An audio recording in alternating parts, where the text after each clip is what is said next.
this video we're going to talk about general CLI interaction. So we're going to talk a little bit about how to get help from the system and how to make our interaction with the system faster and better. So first hand, let's talk about, we're going to see a lot of this on the shell. So first hand, let's talk about context-sensitive help. So context-sensitive help, if you come from the Cisco world, it will be something you are very used to, which is basically using the interrogation symbol to get a specific help for whatever you're actually on the system on. So let's say for here I'm in the operational mode, I haven't typed anything. So if I do interrogation, I see all the different options I have available. So this is telling us right off the bat what I can and can't do. Imagine if I had a user that was limited to only read commands, or if it had like permissions to only do a very specific, let's say 2 commands, and I did the context-sensitive help, I would only see those 2 commands. So right off the bat, it's telling us what we can and we can't do. So, if I keep going with this, let's say I want to do ping. So let's say I want to do ping, but I'm not sure what options I have available. I just do interrogation symbol, and I can see all the different options. So it's telling me that possible completions for that command are, the host name of the IP address, that I can specify a count number of packets I'm going to send, that I can specify if I want to see the detail, that I could specify the interface, the source interface for those packets. If I could tell the system not to resolve the IP addresses to DNS names, and many different options. So, and the interesting thing is that, like I said before, is context sensitive. So if I go and type here, I don't know, a random IP, say all once, and I keep going, it will tell me, okay, so after you did this, these are the different options you can do next. So I could tell, for example, count and go and use the interrogation again. So it will tell me, okay, so after count, you should specify the number of echo requests to send. So the number starts at 1, and it ends up, I think that's 2 billion. It's a lot of things. So if, for example, I specify a bigger number than that, it will tell me that's invalid. So let's say I want to specify, I don't know, 1,000. This thing won't work because this router doesn't have any configuration and it's not connected to anything, so we won't be able to ping, but the idea is to see the help in use. So after I add the amount of pings, which I think there I added a 0 more than 1. Okay, so I can see that I can keep adding options, and it's in real time. So it's telling me the different. Now after you make this change, what's available and what's not. So I could keep going. I could keep adding a size, and it's I got a little ahead of myself there. If I specify size and I ask for help again, it will tell me, how big the packets can be, and I can keep going on and on and on. So that's, if you come from the Cisco world, this will be natural, and you will do it just by, just as second nature, and it works exactly the same. It's quite useful, and it helps resolve a lot of the questions if you don't know. If you're specifying a command that requires a number, it will typically tell you, from what range, or if you're specifying a command, you don't know if it's in bits or in bytes, it will typically tell you. Doesn't mean that it's perfect all the time, but most of them is pretty good. So that's the context-sensitive help, and we are very used to it. So what other help can we get from the Junos? So there's 2 other ways for getting help. There's topical help and there's reference help, which basically topical help, it's compared, if you're coming from the Unix world, it's compared to a man page. It's not so much focused in a command, but it's more focused on a topic. It's more focused on a general subject. So for example, if you want to know about system authentication, it will give you a little information, a little background info on system authentication, the different commands, where it stands in the configuration.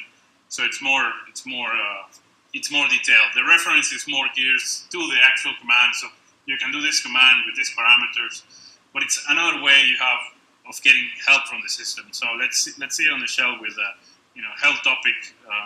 For example, what I was mentioning, which was system authentication. So you see, you type help topic system authentication, and it gives you, configuring Junos software user accounts, and it gives you a little note, and it gives you different options, and tells you related topics to this are, user accounts overview, and limiting the number of user login attempts for SSH and telnet sessions, and, so different information. If for example, if you want to get more info on the root authentication, which is a more command type thing, because it's actually a command, you will do help reference. So if you do help reference system root authentication, and you can see the context sensitive help there. So it give you more. As you can see, it's more. So here are the commands. Here are the parameters. This statement was introduced before this release. It was introduced in this release for switches. It also gives you some info, but it's more gears to that actual command and not the overall topic, as it's a health topic. But it's another way, and it's quite useful. For example, imagine that if you are in a remote site and you don't have any connectivity to the outside world, so you can access you can access the internet, so you can Google for a particular thing. It's another way you have it's a deeper help than the context-sensitive help, which will only tell you if you want to do this command, the next parameter should be a number between this value and that value. So it's another way. It's useful to know it if you need it. So another interesting thing that we have in Junos that also for people that come from the Cisco world should be quite natural is the use of tab. In Junos, we can actually use tab or the space bar to do auto command completion, so to complete a command. So the only difference between tab and the space bar is that using tab will do it for commands and for variables. So for example, user-defined things, for example, a firewall filter or routing policy or something of that nature. The spacebar will only do it for commands. So we can see it, and you will probably have seen me do it actually before, because I do it, I do it on instinct because I'm so used to it. So, but let's see it right now. So for example, if I type show and I type B and I do tab, it will tell me, oh, this is ambiguous because there's three different commands. You have show version, you have show BPLS, and you have show BRRP. So I don't know which one do you want. So if I add, like for example the E, and I do tab, now I will complete the show version because there's only one BE command in the system in that context. So you can do it. You can do it with spacebar as well. The only difference, the one like I mentioned before, you can do it for variables, and it works everywhere. You can do it. For example, we can go into the configure mode and we can do it for a very long command, which is the root authentication plain text password command.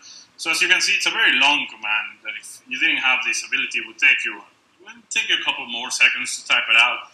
So it gives you more speed on the actual CLI. So it allows you to do the same thing but quite faster.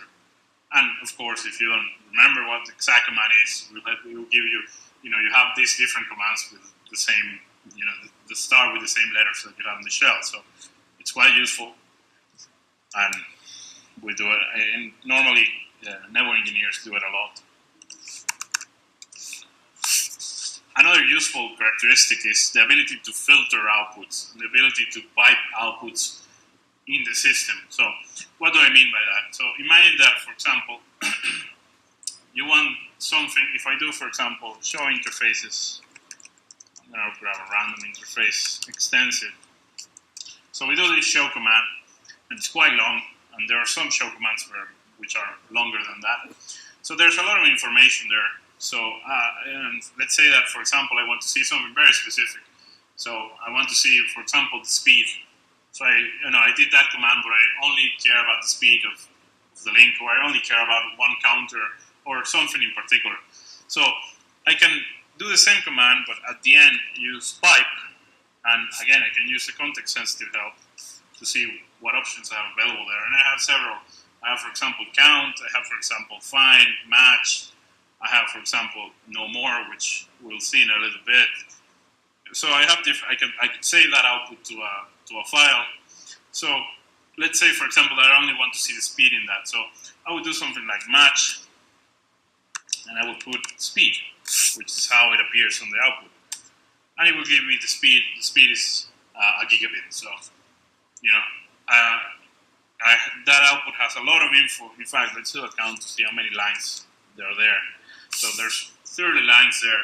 So this is one way of actually seeing the exact information I want quite fast. So it's useful, and I recommend you getting used to it because it's quite useful. And after you get some practice, you can get the information you want much faster with different options that we have here.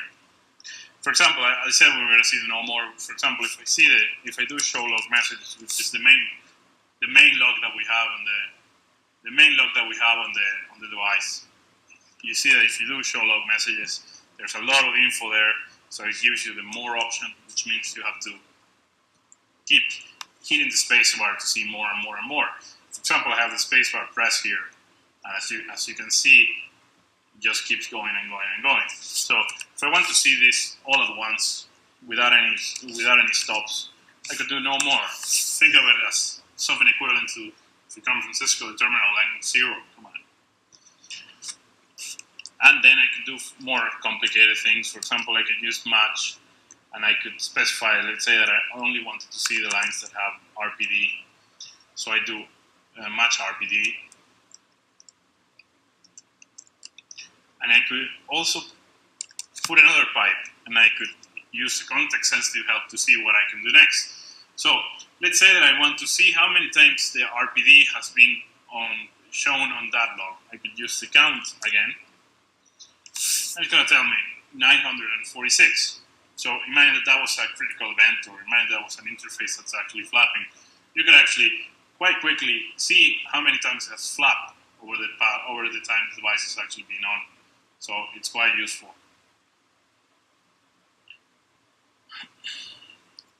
So the last thing we have is basically some shortcuts that we can use. So let's see them. There's quite a long list.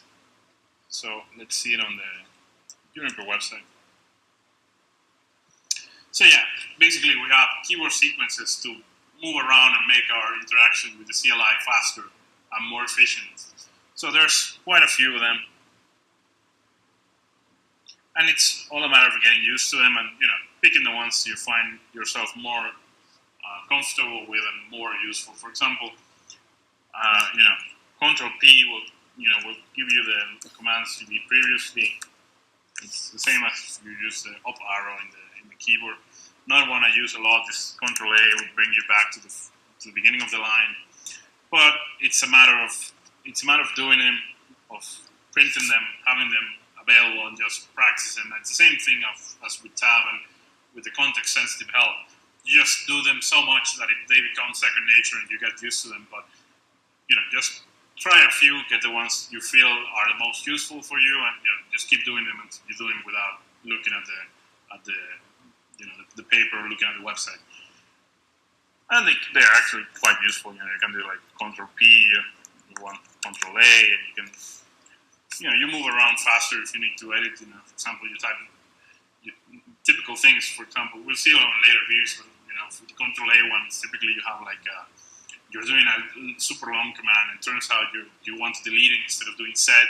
So instead of erasing the whole thing, you just Control A and remove the set and putting a delete, and you just save it there in a couple of seconds. So which the end you add up. So it's quite useful. So to summarize, in this video we saw how to get help from the system, both context sensitive and a little more elaborate one, as we saw with a help topic and help reference, which gave you more information than just the context sensitive help. We saw tab, we saw the spacebar, and we just saw the sequences, the shortcuts, the keyboard shortcuts, which can help you understand better and can help you move faster in the CLI. So thank you.